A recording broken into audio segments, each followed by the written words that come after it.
Hello there, guys. Well, this is my official entry to the new Usacc build, and as you can see, there's not a lot here. I honestly didn't think I'd ever restore this one, so when Matt chose this one, I was like, "Oh, right on! I'll have to come up with something for this." So I don't have a lot. It has a motor. I'm missing. I think I have the grill. Yep, here's the grill. Yep, the grill. Glass is a little messed up here.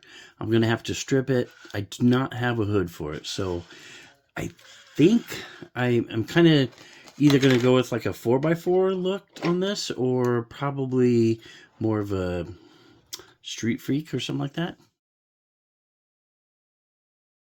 Not really sure yet. I've got these fenders. Not sure if they're even a Ford for the rear fenders, and I'm pretty sure this bed is from a Chevy. I know, don't tell anybody. So yeah, so there it is. Yeah. Don't have much else to say. There's not much to it.